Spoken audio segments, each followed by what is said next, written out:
All right. Hello and welcome once again to White Lotus of Light conversational series. And I cannot tell you how excited I am for today's guest, Prashant Trivedi. How are you doing today, good sir? I'm fine with the PHI. You wrote this book on the nakshatras, and are you of the opinion that the nakshatra system used to be its own separate branch of astrology, the way that there's like the Brihat Parashara or Shastra is the main book of Vedic astrology that most people use, and then there's the Jaimini system, which is separate. You say the Mm. nakshatra system is also separate, or Now, the thing is, with the Parashara system, Parashara Rishi actually mentions nakshatras in mm-hmm. the in the version we have now. So he mentions the 27 nakshatras, but the information on it is not available right now. The Parashara Rishi would have had that information, and he must have told his students at that time. But because of time, that particular information Mm-hmm. got lost. So it was definitely part and parcel, obviously, because when they have the concept of Navamsha, and things like that, which is basically taking it to nakshatra only, and then the padas, nakshatra padas, so like 3 degree 20 minutes. Once you have a sign of 30 degrees and you're breaking things down into 9 parts of 3 degrees 20 minutes, which is one nakshatra pada. So you're basically getting into the nakshatra system anyways, even by parashar. So it was always there from the beginning. It was never a disconnected thing, but just a lot of information on it was not easily available or accessible. So if we have had to like basically come up with it again, in the modern times, like so that's just unearthing it back or collating it back in. So what was did you find like various different sources about the nakshatras when you wrote your book? Because your book is I mean, there is a thing called muhurat in Vedic astrology, like where like the moment of time when you have to sort of find the right time for different things, right time for planting, right time for having this, doing that. It's called, you know, so that's where nakshatras were used more, still in a common parlance of Jyotish. So from there you can glean some characteristics. But after that, I had to actually go by the moon. Every day moon travels through one nakshatra, 24 hours. Okay, so whenever moon goes through that nakshatra, you can see different patterns emerging. wow. So then it became more an observational situation. So the moon cycle on nakshatras was a great help Yeah. in figuring out what is the energy of each nakshatra and how they function, and plus the Murut system, Uh-huh. which was having some characteristics, you know, like which are the fixed nakshatras. So you do fixed things on Uttara Falguni because it's a fixed things. You start fixed things. If you have to make a building, you want to start something long term, you Mhm. start on that nakshatra. But so in Muhurat is very important. So the Panchang, there are 5 parts of the time system in Vedic astrology, and nakshatra was always one of them, like Mhm. very strongly.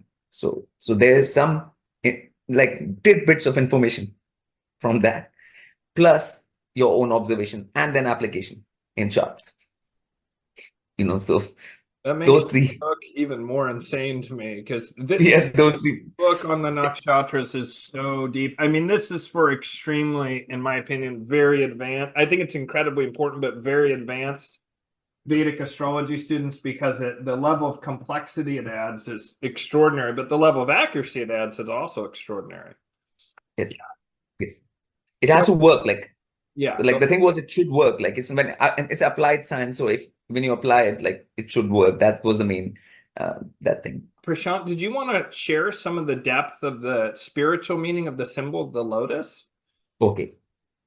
So when we to understand that, like in the Western world, people should refer to sacred geometry first. Okay, now sacred geometry has a lot of different, flower of life is there. There are different things, there are different platonic solids, So if you then you understand 2D shapes and 3D shapes, Mm. and then lotus is a shape, basically, energetic shape, Mm. basically, you Mm. know. So it's an organizational shape. Like, for example, the same lotuses are like what are called chakras in the human body. They're considered the seven lotuses. They're shown as lotuses. Now Brahma is seen, the creator is seen on top of lotus, because it's basically referring to an energetic organizational shape which allows nesting and embedding of waves, basically. Wow. Okay. So there's a icosa dodeca nesting between the platonic solids, like one, like dodeca on icosa, then dodeca, then on icosa. It keeps on going forever like that. It nests, So that way, the lotus shape, the way the petals come out, and the way the thing is, it's basically like a 3D representation of energies, how the waves meet each other. So like, there are wave nodes in our body. There are two systems, left and right, the channels are going, and they are creating these conjunctions. And wherever the conjunctions happen, this shape automatically comes in. Automatically. So it's like a blueprint of the universe. Wow. How universe is made in terms of energetics. The energetics which we can't see.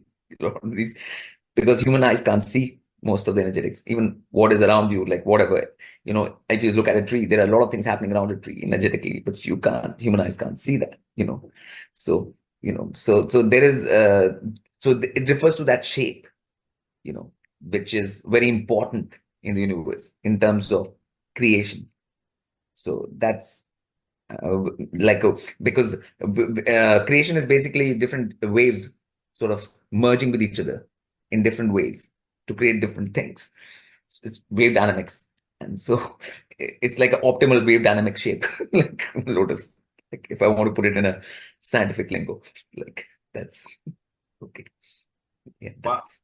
So so for you, you're saying that the hidden meaning of the lotus then is that it is a shape that occurs when there's different energetic waves meeting, and also within that there's nested potentialities. Would you say Potentiality through which you can create other things? Yeah. So like if the waves nest in that way, now they are ready for creation. Okay, now things can be produced. Like you have reached in harmony. Yeah. In order to, like, everything which produces something needs to reach in harmony, whether it's a seed or anything within itself. So, Beautiful. so that's the So so another question that I had for you, Prashant, and I have kind of like, it'll seem like I'm asking random questions. They're based on a conversation I had with a social media manager, and then some things that I also wanted to discuss. And so, Prashant, what's your view on what magic, or magic with MIGIC, or with a K on the end? What is your view on what that is and how it functions? magic. Okay. First, my first view of magic is this, that everything is magic. Yeah. Because the whole creation is magic. Okay. Yeah. Like the whole creation is magic because something has come up and all of this has happened. So that is the first magic, like they say, the root magic. Okay. Now, how people understand this word right now in the current age is more like things which they don't know. Okay. So when you don't know something about universe, has all kinds of things, like all kinds of knowledges. Now you don't know something. And whenever that thing which you don't know acts, that is magic.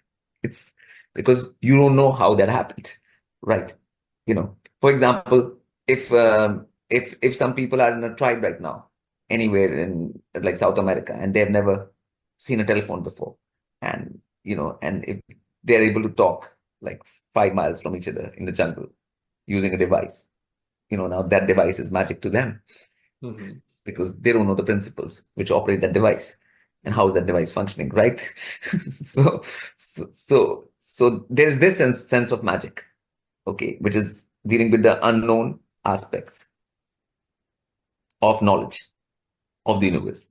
And there is the bigger magic, which is like the whole creation, which is called divine magic. Let's just call it divine magic. Okay, like there's something which created everything, that creation, and then how it sort of sustains itself, that creation. That's also magic, so there is a lot of, and in the word magic itself is like ma is matter, G is the gravity, not the gravity which they teach in school, but another kind of gravity, and I is representing energy, basically. It's I So is what? Sorry. energy, Ah. like Shakti. Mhm. Shakti is the term in Sanskrit. All of that E is that I, Mhm. the energy. So E is always energy, and that I is representing it. So it's energy, gravity, matter. Okay, which is all what you have around you, basically. So the different manipulations of it, the different combinations of it create different effects, Mhm. which are all magic, right? So, right. So So that's would you say then that well, I got two follow-up questions to that. One is that some people say that technology, applied technology, is just having discovered fundamental principles of the divine magic, if you will, or the divine creation, and then applying them in a way that you get a consistent effect, as yes, opposed to magic before technology became kind of like the dominant form of magic. It would very often act as in ritual or whatever means of harnessing the so-called hermetic principles and mm, manipulating these hidden energies that are outside of the electromagnetic spectrum, the very tiny amount of it that we can mm, visually see. And you yeah, would use certain things and use correspondence and use you would use the universal principle of mentalism, and then you would combine these all together and do right, something, and then there would be an effect that would happen later. right, You see those as right. you see these as two as the same thing, just one has harnessed it in a different way, or do you see them as separate in some way? And first, nothing is separate actually at all. Right. The thing is that principles are there, okay, Mhm. and then once you come to know a principle, you can apply it. And even the older principles, when they used to do the yagnas and the yagyas and things like that, they were also repeatable as much as machines are. You know, and as sometimes the machines have a flaw, sometimes they could have flaws sometimes, because machines also, they call the ghost in the machine. They work sometimes, it doesn't, like, you can't tell why, you know and the same way those things were also repeatable, and they mostly worked, so that's so it's not like it was different. It was just the approach is different, you know so Can I ask you a question? You so, said like, for example, I see also the human body as a technology, basically. Even the human body is like a machine. It's a machine. It's a technology. It's a machine. Okay. It's an organic machine, but it's a machine. Okay. So, I mean, you can use that technology to do different things, you know. So, instead of the machines which we have now, which are lesser machines, all the machines on Earth are lesser machines than the human body. yeah. All of them. So, like, using this technology also, you can do different things, but that's not what people have gone into the last 300, 400 years. So direction has been different. It is to make other smaller machines outside to do different tasks, so that's just a different approach, really. That's all, you know. So I just want to make sure I heard something right. You're saying that in the past that there was ritual magic done that was consistent. Is that what you said? Because Yes, yes, completely consistent. Yeah, yeah. yeah, And so yeah.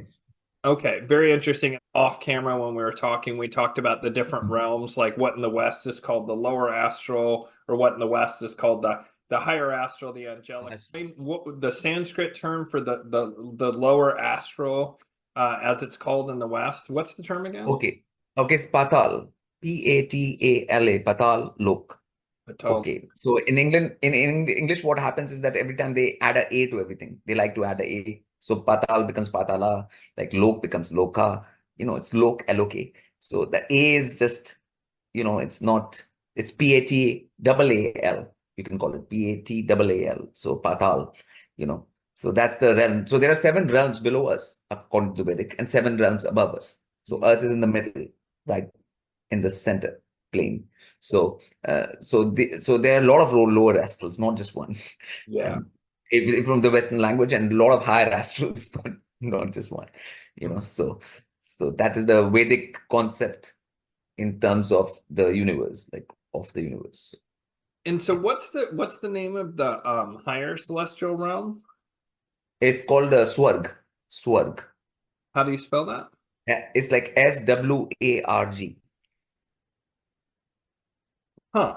And then that's where the devas, which seem to Devas. Yeah, be yeah, the yeah. equivalent of the angels. Yeah. Which means Swa means self, self-sustaining fire. In English, it will be considered like self-sustaining fire. Like everything is self-sustains out there. Your body does not need food out there. So, so it's a different kind of body which doesn't require food. Like on Earth, the bodies require food. Like out there, the bodies don't. Okay, so it's a different scene completely Mm, than Earth plane. Yeah. mm. Yeah. Wow, that's really interesting. And so in it since we're talking about the what in the West and I refer to on this channel as the lower astral and the higher astral, um we talked a bit off camera about this concept of divine celestial weapons and how from one point of view they would look as this liberating force, and as from another point of view it'd be looked at as a weapon. Can you talk a little bit about that? Okay.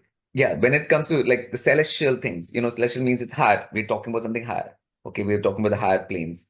Okay. Now, the beings out there, they are not like fighting kind, right? Like, okay, they're not that type. Okay. So if they are using a weapon, Uh, okay, it is for correction. yeah. Okay. They're looking for some sort of correction rather than some sort of problem for someone. Like, so if something has been modified and the energetics have gone wrong, you aim your instrument at that and correct those energies. Okay. So that's one correctional. Another thing is like if there are beings from lower which are creating too much chaos, and then you put a stop to them, like so which is like freezing them, like freeze frame, like like you just stop their activities. Okay, now to the beings whose activities have been stopped, they will say that's a weapon. Like it's something bad is happening to us. We have been stopped at that, dead in our tracks. From the higher point of view, that is like just maintaining creation. If they're not stopped, the situation will get totally out of control. So there is a different, for example, in the sky when you see lightning, like that is called like in the weapon of the Indra. It was called the thunderbolt. You know, so so that is a visible thing which human eyes can see. The lightning and stuff like so if lightning starts happening more around the world, people know that the devas are angry. That means they are it's a wrath coming from there, but there are energetics beyond the visible part of the lightning which are at play with the the celestial weapons are basically more about tuning things and bringing them back to their original state when they have been changed from that. So that's what I would consider. And like for example, Vishnu, the preserver, has a time wheel as a weapon. It's called Sudarshan Chakra. Sudarshan. Okay, now that is a time wheel. Now time obviously sets a lot of things right when used in a certain way. you know so like even the stars moving all around, the which is astronomy and astrology, is just basically movement of stars. It's a concept of time. That's what defines time, how stars move. That's the only way for us to know the movement of sun, moon, stars. That's all time is for us, right? On Earth, basically. And utilizing those positions, astrological positions, for different things becomes a weapon Mm. to set things right. Mm. So, so, Well, that's a perfect segue into Yugas, which we'll talk about in just a sec. But I do want yeah, to do a slight follow up on that, and that is that for a lot of people watch this channel, some of these concepts, I'm very familiar with Vedic concepts from a Western point of view, but a lot of people on this channel still are like kind of learning about things like karma and reincarnation. And I explained to right, people that if you consider the original definition of the word sin means missing the mark, it doesn't mean that you had sex outside of marriage or whatever. yeah, Sometimes certain institutions have said that that is sin, right? But Yeah. it just means the missing of the mark, which also means that you've gone off course. You're no longer Yeah. on the correct course. You're now sinning. You're missing the mark. And Yeah. that then creates karma to help you over the course of incarnations to move back onto course over time, Yes. like you're saying. Yes. And Yes. so karma, people want karma to be instant, which does happen, but that's fairly rare. Usually Yes. karma takes place over the course of a long human lifetime, Lifetimes. or likely many lifetimes. Exactly. Yes. Yes. And so these celestial weapons, you could say, are helping get people who have gone off course back onto the correct path of where they were as a soul coming from source before they started having all the conditioning of the Kali Yuga and negative And experience. So and more importantly than people getting the earth back on course, because earth has a problem right now. The earth itself has issues. The being called earth, the plane, the whole thing has, so correction of that is most important first in order to life to progress further, because the plane has to exist and move forward, and otherwise humans have no place out here on earth. If the earth is going to be in jeopardy, then there's no question of life on earth. So well that that is the oh go ahead. Go ahead. yeah, so that's the level which the celestials work on. Okay, they're caring about the earth. Okay, like, we have to get the earth plane. If it's getting too out of balance, then balance has to be brought in. Like otherwise life will not move forward. So even for spirits tend to take human birth requires a functioning earth, and the humans who are on earth require a basic understanding of what it is to be a human on earth, and what are the boundaries and what are the conditions for that. So that is all the education which we'll talk about later when you bring up this Kali thing. So Yeah. it leads into that basically. Well, that's a Yeah. perfect segue to it. So, Yeah. I talk a lot on this channel about the Yuga cycles because I think they're phenomenally important for people to understand in order to understand sort of the dominant consciousness of people on planet Earth right now. And so, can you talk about the meaning of the Yuga cycles, and in particular the Kali Yuga, and then Okay. when you think Yeah. Kali Yuga is ending? Go ahead.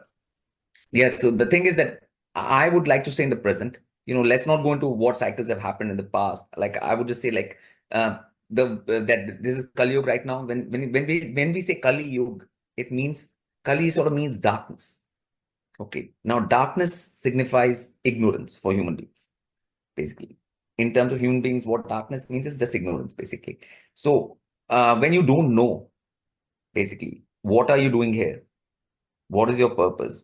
What are you doing here on earth? Like this whole basic questions, like are not answered by your education. You're confused completely about these basic things. That's when beings are in that state, that's called Kali Yuga. Basically, age of ignorance, which means age of no proper education, basically. So right now we have schools and all these universities on earth, but they're not educating anything. So that's the thing which I call Kali Yuga. That's the one thing. So end of Kali Yuga, in my view, would be when people know all these basics and everyone knows this and it's common knowledge and everyone knows that Kali Yuga is ended. it's as simple as that from my point of view, what I make of these terms. So yeah. So I know that you back in the 90s you had said off camera that you went and spent time with the Hopis, and you came up with kind of two 20-year cycles from 2000 Yeah. to 2020 and then 2020 to 2040. Do you want Mm. to talk about those cycles and your experience with the Hopis?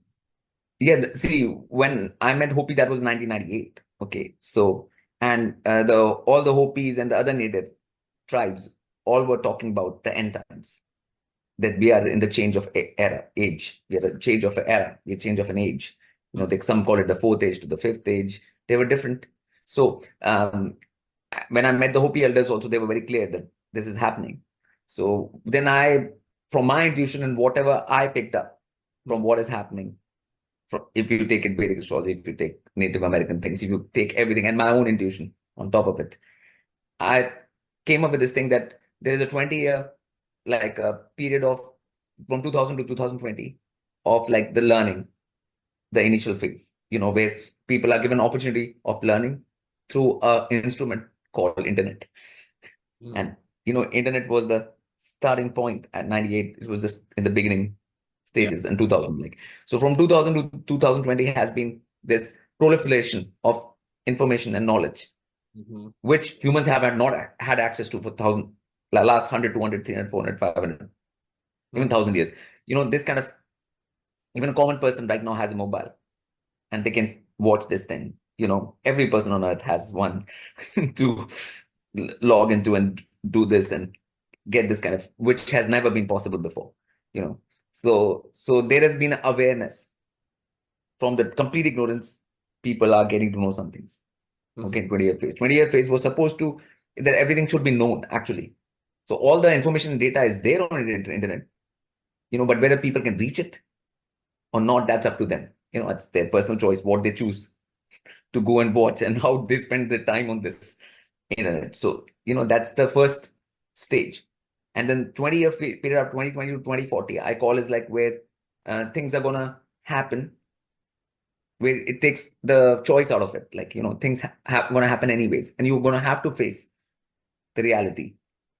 2020 to 2020 is like, it's your choice, whether you want the information, whether you want to learn, whether you want to, not be ignorant anymore Mhm. by your own free will, your own free choice.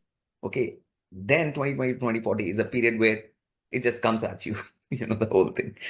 And you're sort of forced, you can't hide anymore in the darkness. Even if you're in a dark corner of the room, the torch will come at you, you know, like, so it is that kind of a period. So this is what I consider the two transition periods. And this is my own thing, I mean, other people might agree, disagree, I mean, that's up to them on that, but this is just my personal view of this, these current times. That's, yeah. Yeah. Does it link at all, in your opinion, to I know that the time is a bit off, it's 27-ish years versus, or 27 to 29 years versus 20 years, but every 20 years, if I remember correctly, Jupiter and Saturn come together every 20 years, right? And we just had Yeah, that at the very tail end of yeah, 2020, actually, the Jupiter and Saturn coming together. I yeah, yeah. if It I is, it has a lot to, I even did a talk in the Theosophical Society in Mhm. London about in 2019, just before this next 20-year cycle was about to begin.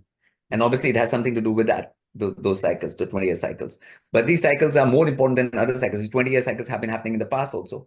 Right, right. But these ones are more special because there are some other events happening which are not happening. The conjunctions, different kind of conjunctions, different kind of eclipses, different kind of lunar calendar things which have not happened before for long periods of time. So there is a lot of, which become very complicated and advanced to tell right now. But like, if I've just like created a sigma function, like sum total of all that information and given this timeline, so basically using everything, and obviously that 20-year cycle has something to do with it. Yes. And Yes. so are you of the opinion that during this 2020 to 2040 era that the Kali Yuga will come to an end? Do you think it's a destined thing, or do you think it's something that where it's going to take a lot of effort and it could maybe not end? Or do you I think mean, the thing is, the whole thing will be known, Mhm. basically, the basic knowledge.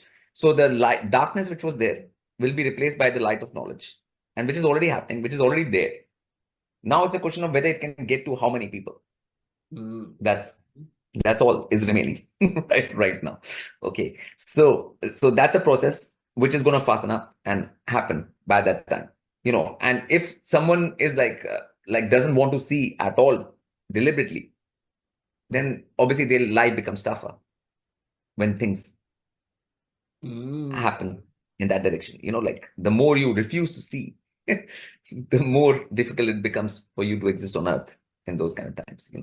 So yeah. Interesting. And so I don't want to put words in your mouth, but are you saying Yeah. that you tend to think that sometime during this period of 2020 to 2040, the Kali Yuga will end because it will be impossible for people to remain in ignorance?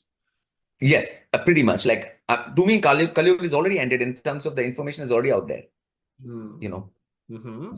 whatever can illuminate people about life on Earth and the different what is Earth and what are the different planes and what are the things and everything is there. What is human life and everything, but it's just like it's not reached mass level. Obviously, it's underground, and internet underground. There's there's a mainstream in the web, and there is a like so. But like as you know, in 2020, when this particular thing happened and people were stuck indoors for a year or two, it forced them to research more, and a lot of truths came out, and a lot of things, people's minds got opened, and so it is happening for different people now, this thing. And when obviously the things are known and education is there, Kaliyug is ended. The age of ignorance ends there, so we are definitely on the precipice of that. Excellent. So I'm going to Yeah. ask you a question about 2024 in just a moment, but do you Yeah. see then the forces of evil that group's grip on power is falling apart? Is that something that you would agree with? And it's okay if you don't. I'm just curious. Yeah, no, I mean, obviously, like the grip on power they have Mm-hmm. is through what means? It's through ignorance only, keeping humans ignorant, right? I mean, Yeah. so no, now if human beings don't stay ignorant anymore, Mm-hmm. then the grip is over, right? I mean, it's as simple as that. Like, like it is. So that rule is by ignorance, like so not giving humans a proper education system, Mm-hmm. giving them a fake education system which doesn't teach them anything. So you go to 12 years of school, then 4 years of uni, 16 years, and you are no better off than at the age of 5 in terms of understanding this universe or understanding human life or anything. So it's like waste of 16 years of human life without them learning anything.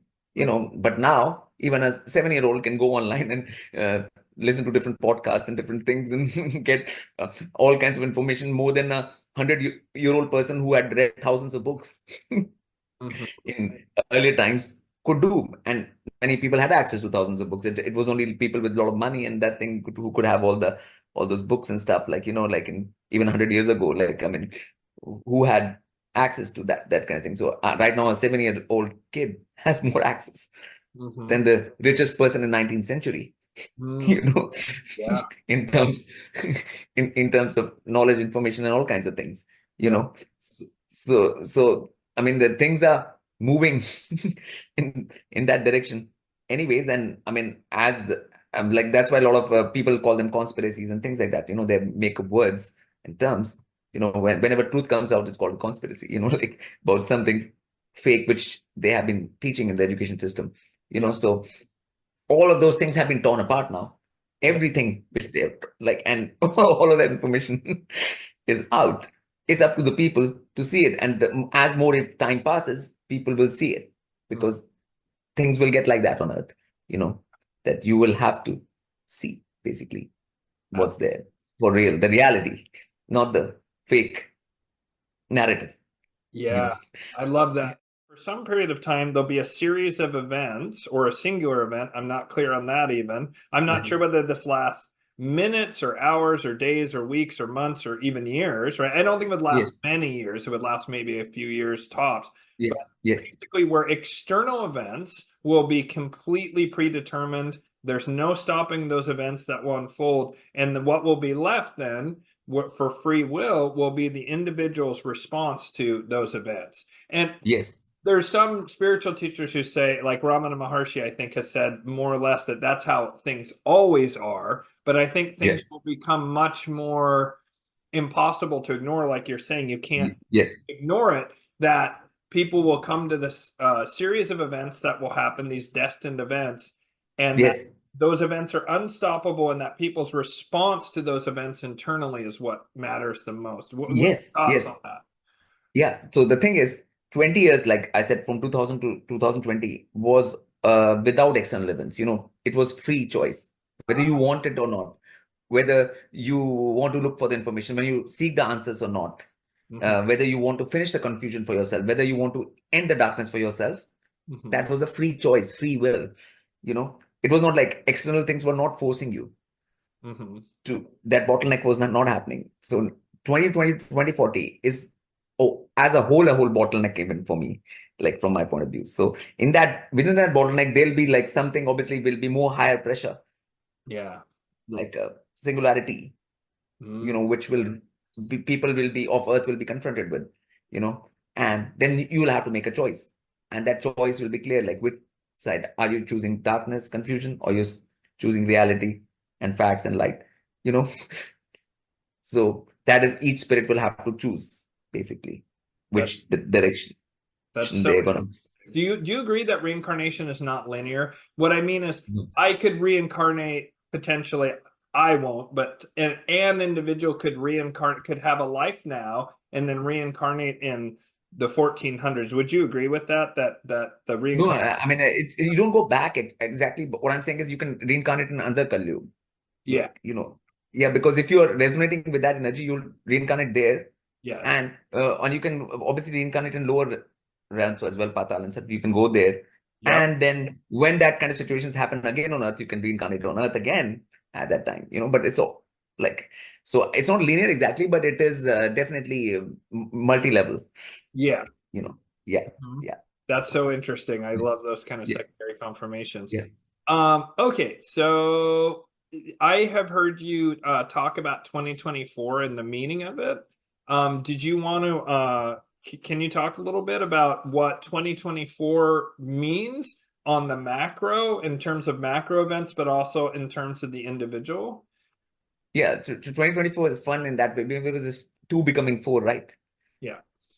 Two multiplied by two becoming four and multiplied. It's that kind of energy, right? Like, so I call it a doubling year. Doubling in the sense of like amount of people who are gonna get more, like in that way towards the light, double.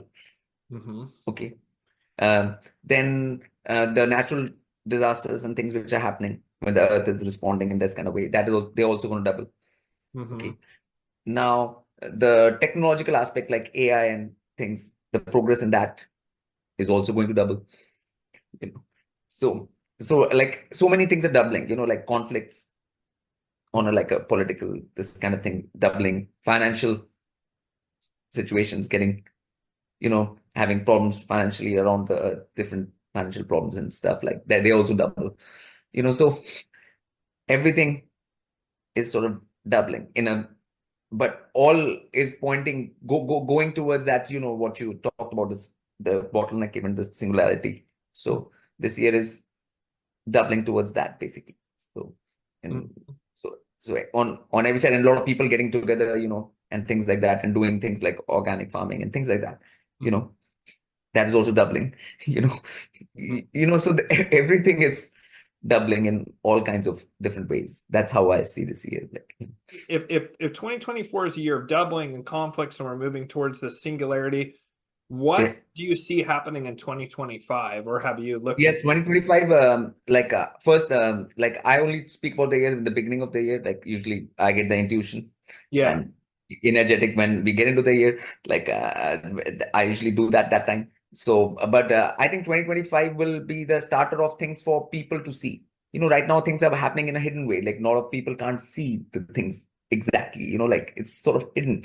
That like in 2025 things will come more in the sight of masses. More mainstream, like, oh, something is happening, like when that thing happened at 20 lockdown and stuff, like people came to know, oh, something is going on, like, right, there's the mass, that thing. So 2025 can have some sort of trigger like that, which will be massively seen, let's say, by the masses, and there's a clear clarity about that in that kind of way, so that is, yeah. But I'll wait till 2025 starts to get the feel of what is going to happen exactly. Do you have any thoughts Yeah. on, first of all, what UFO that phenomenon is, or if there's multiple explanations, and then Right, your thoughts on whether that right, sort of scenario might happen? right. I mean, the technology for soundless flight, Mm-hmm. soundless and smokeless Mm-hmm. flight is there. It was there in Vedic text, like, there was Oh my God. a text, Vaimanik Shastra is there, and using rotating electromagnetic fields with using mercury and things like that. You can make crafts like that, and I think they have been made, already. but again, they're not for mass consumption, and they're just all under secret stuff, like, so that is already there. So a lot of that, what people see are those things which have been made already. And obviously there is interdimensional traffic, which people see as shooting stars also. People don't understand. People think that there's some meteor coming, you know, like that's like things which are moving in between the realms, you know. So that's another thing which are increasing. That activity has increased over every year. It is actually increasing, you know. So if people look up at the sky, they'll find that that is increasing quite a lot, you know. So there are both things, you know, in this.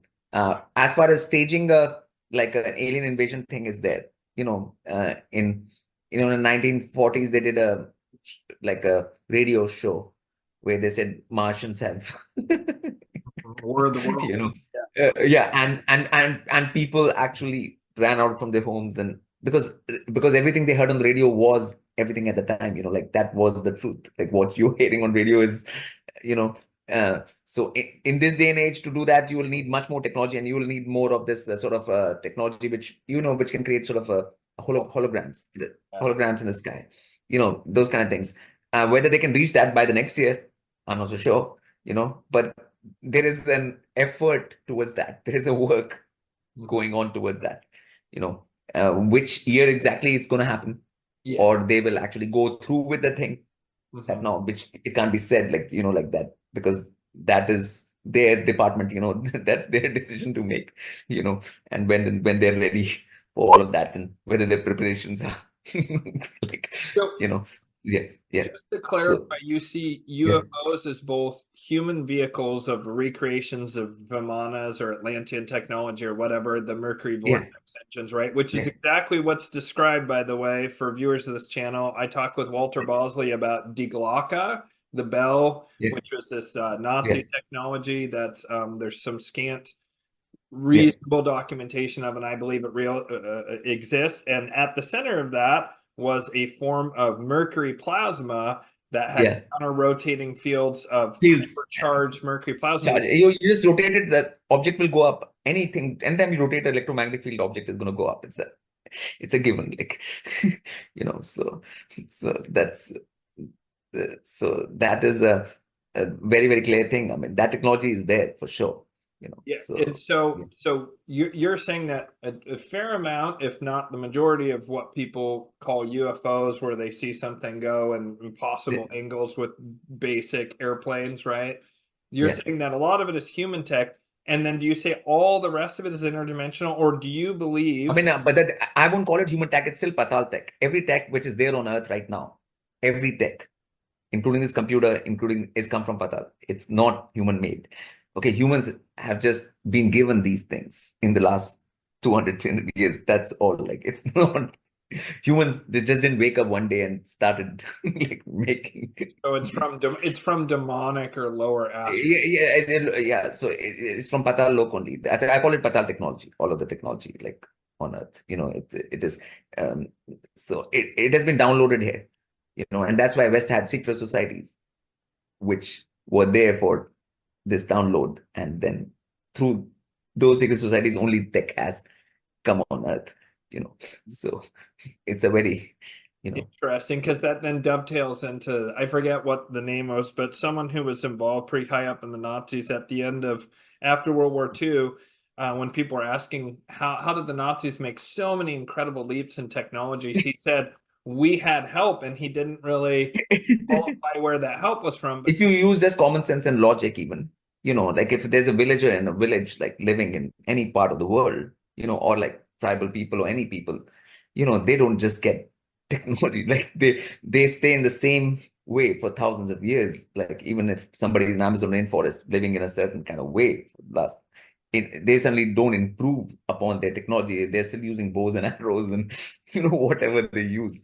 I mean, they're not going to suddenly have like a steam engine or even, I mean, they won't know how to go about making that. For that, you need know a lot of information on alloys, how to get minerals and how to put them into that form. You need so much information, like, which is basically like, do this steps. Humans need steps, like, okay, to put this into this, put this, do this, do this, do this, and this will happen. You don't know why this will happen, but this will happen. So all tech processes are like that, basically. So it is definitely a given thing. It's not something which humans dream up of, or in their minds. So you said you said that all tech on Earth is Patal tech. What about Yeah. like Vimanas are from like what appear according to Bibu Dev Mizra is kind of the end of the Silver Age of Trivedi Yugas from Yeah. So, I mean, and like, where does Patal get its tech from? Patal also gets its tech from rishis. Okay. So there are beings called rishis who know like in Vedic things, they're called rishis. Rishis can be in higher dimensions, who have an understanding of how universe functions. They have much more understanding of the way universe functions. So they can obviously make tech. So even Patal gets its tech from those beings by, so it is also getting it from them, So, and then rishis will not be giving it to earth humans directly, but Patal beings are ready to give it to humans. So for certain, that they get a foot into earth, and they get to. So now, because of giving that, like, they have had a more easy control over earth. So for example, right now we have Ethernet, right? So why is it called Ethernet? Internet cables and stuff, they're called Ethernet. That means internet has something to do with ether. Okay, so if information is going, internet is going to Ethernet also.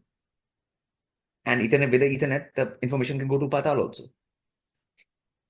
So I'm just going to leave it at that so that people can make up connect the dots, and wow.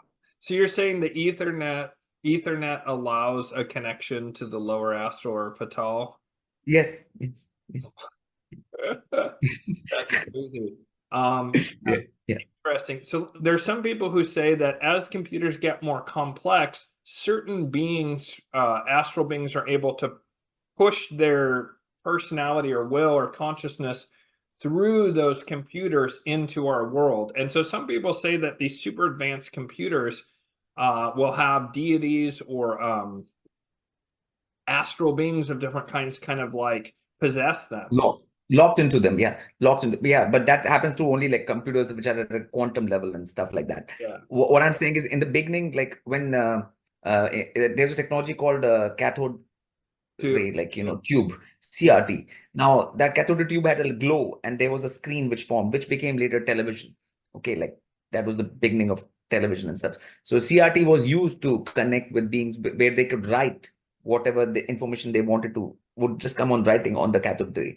So it was easy to connect.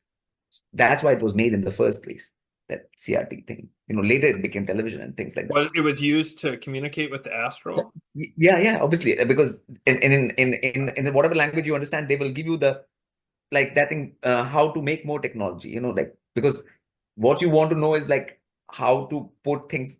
There's matter on this earth, different minerals, different things. Now, how to convert that into tech, like, there is, I mean, when a normal person sees sand, they don't think the sand can turn into computer, right? Like, they they look at sand, they don't think like, how can this turn into that, right? Like, so there is a process. So people want to know those processes, right? So then those processes have to be told to humans. This is how you turn silica and germanium into motherboards. And if you look at the motherboards and stuff, from that thing in a computer, like on a laptop, you'll see the Temple of Solomon kind of configurations happening on them with the motherboard, and and things like that. So that is all like, it's not all non-human. All of it, it's always been, so because human beings are not designed to make tech. This they've not been given a mind which can come up with these things. It's not, it's never been like that. So So if there's a destructive like Patal lock tech, is there yeah. also in the higher yugas, is there celestial tech that then we would use, or will we be technology free? But, yeah, I mean, there can be technology which comes from higher planes. It's only accessible to those who deserve it. So you have to qualify for that tech.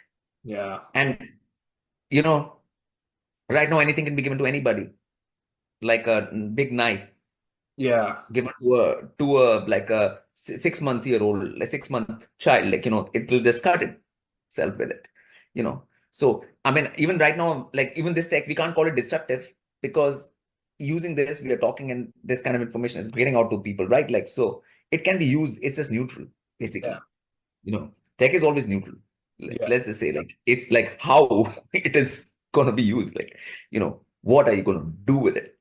Right now, like, we have this podcast and this talk, and then this kind of information is getting out, and there are millions of other things which are spreading all kinds of other things on the internet using the same tech. You know, so that is the thing. So, like, what is it going to be used for? So, so that's. So when you talk about the celestial tech or the tech from the higher levels, are you talking about like Patanjali and the Yoga Sutras and like Yeah, and they will have tech which will not disturb the earth, because they don't want to disturb Earth's dynamics in any way. right, This tech doesn't care about whether it pollutes the earth or what happens, or right. they have no care about what happens to the ley lines, what happens to the Earth's magnetic grid or Earth's electromagnetic ley lines or whatever. They just don't care about that. Mhm. In this, so that's a negative aspect of this tech. And on top of that, they don't have any kind of that thing that who should be given what, that you have to qualify for something, because with everything comes responsibility. Right. Handling any kind of power in the universe requires responsibility, and a person has to have that level of psychological sorting in order to use that. So So in in Patanjali's book, the Yoga Sutras, yeah, it those all those cities or powers are merit based and consciousness based. You have to reach a base, yeah, quite high level of consciousness before you can even yes, access them. And then you kind of have a choice. Do I yeah, become enlightened and leave that behind, or do I yeah. use it? And if you use it, you're very likely to like start coming back down. If you start Or you can use it for good also, but you have to be very clear about the whole thing. What is the effect? What am I achieving by that? How many beings will this benefit? And in what way? And like, there's a whole sense of responsibility. yes, You know, yeah, just like right now, if somebody's a celebrity in the today's world, and all people listen to them, mhm, okay, and so whenever they say something, so then it's their responsibility to say the right thing, because then their karma will be much heavier, because whenever they say something, and a lot of people go in that direction. So being a celebrity creates a more heavy karma for yourself, like in this realm. Like, so it is the same way, like you come into a position of responsibility through that, which people don't realize that means that, because they're not trained in that way yeah. to understand things in that kind of direction. So like, so it's easier to be a common man in Kali Yuga right now, because you don't have that kind of reach and responsibility, more reach and responsibility than 20 million followers, 30 million followers. Then every time you say something, you know, you are getting a whole lot of thing from the universe as a whole, like, Good karma one way or the other. or negative, depending. Yeah, both ways. Yeah. And So the celestial technology, though, I guess what I want to know is it based on like sort of magical or psychic abilities where you can manipulate reality using the human body, or is it going to be, or will there be external technology? Like, are you saying it'll be all internal technology that changes I reality? mean, see, on Earth plane is designed as such. Earth plane is designed as such that you always need external technology Ah, if you have to have. okay. Okay, it's not like heaven, which is internally designed like that. In heaven, you can just go like this and you get a screen, just like this, and you get a screen Yeah. without, you just get your fingers like that. But it is designed like that. On Earth, you can't do that. You can't go like that and get a screen. So Earth by itself will always require some sort of mixing of elements Okay. and different forces, elemental forces, and things like that to create something. You Mm. know, Hmm. punch mahboots and all the other different things to create things. They'll it's a different way the realms are designed. You Mm. know, so Earth realm is designed in a certain kind of way. Hmm. Which has limitations. Earth has all limitations. Yeah. So you have to work within those limitations. But even if they make something in Vedic time, like I said, like when they make a plane, it will be soundless and smokeless. Hmm. You know, it's not going to be this like jet. making this horrible noise and this kind of thing. So it's and it'll somehow be using Earth's energies it will flow along with it, not against it, Harmonious, yeah. harmoniously. Yeah. So that's a difference. It's a difference in attitude and approach, like, of what you're trying to create.